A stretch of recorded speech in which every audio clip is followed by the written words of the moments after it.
Thank you. A friend of mine got shot and died a couple days ago. So it's been on my mind. What happens at the time of death? And where does the life force go?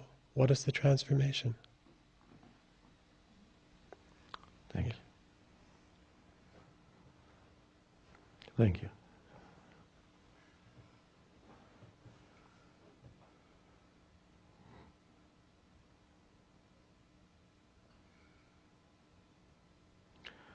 Well, I haven't gone through physical death yet, as the Zen master who was asked about life after death said, "I don't know." And they said, "Why don't you know? You're the master." And he said, "Yeah, but I'm not a dead master."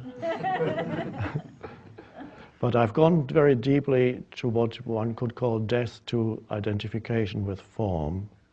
So in a way I have gone into that realm from where I can say and know that ultimately what we see as death is the dissolution of form, that the eternal in us, which I know that firsthand, cannot be touched by that. So what exactly happens, I would say, depends on whatever state of consciousness you were in. That was your predominant state of consciousness in this lifetime.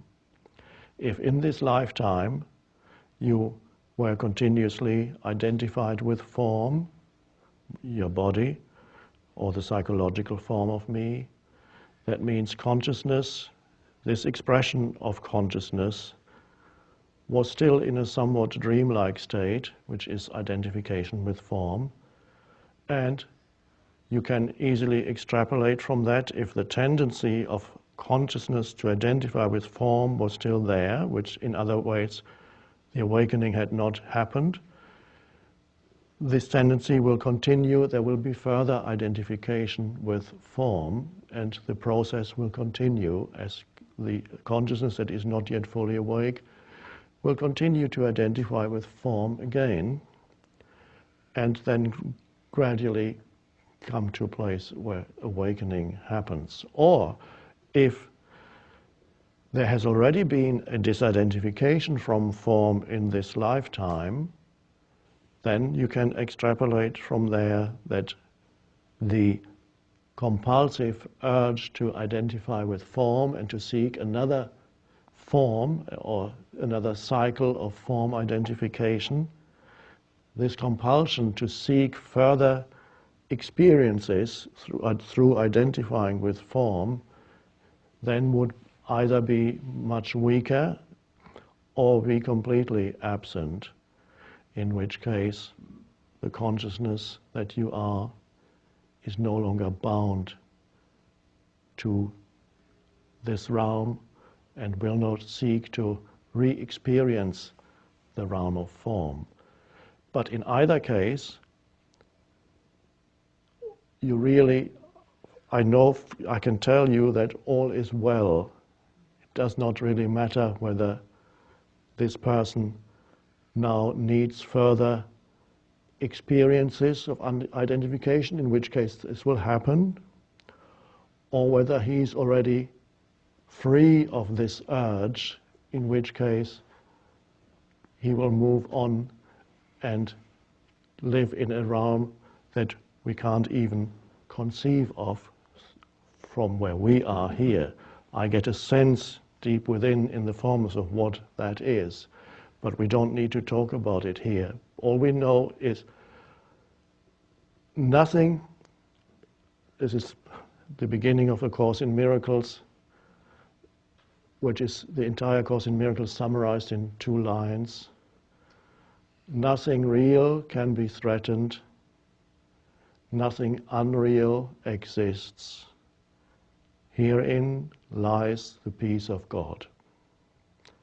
That which is real in him is beyond form. Anybody can know that when you see a dead body You realize that this is no longer whom you knew. This is not the being that you knew. This is only a shell. So nothing real can be threatened. Nothing unreal ultimately exists. This is why sages from all traditions speak of this realm of form as ultimately illusory. It depends what level you look at. The important thing is all is well. Beyond the appearance on the level of form, which is the only level where death exists, it is the transition from one form into another form, or from one form into formlessness. That is what death is, no more than that. Nothing real dies. Nothing real dies. Which is to say, ultimately, there is no such thing as death. There only seems to be. It's a transmutation of form. Either form dissolves or seeks some other form, some other identification with form. That, for you, of course, to go into stillness in the face of death, to go into stillness is important, to become still within yourself, especially when you are sitting with somebody who is going through the death process, or you are confronted with somebody who has just died next to you, whatever. To be with that, immediately close your eyes, go into the deep stillness where you realize who you are. And once you realize who you are, which is formless consciousness, then you realize also that nothing real died. Nothing real died, which is to say, ultimately there is no death. It does not mean that you can't feel sad. You can allow yourself to feel tears and to feel sad, and at the same time realize that nothing real died. That happened to me when my parents died 2 years ago within the space of 6 months, both of them. So to be confronted with the death of a loved one in a short period of time, yes, there were tears and there was sadness, and at the same time there was the realization that ultimately there is no death, and who they were in their essence has not been destroyed. Just as I know that I, in my essence, cannot be destroyed.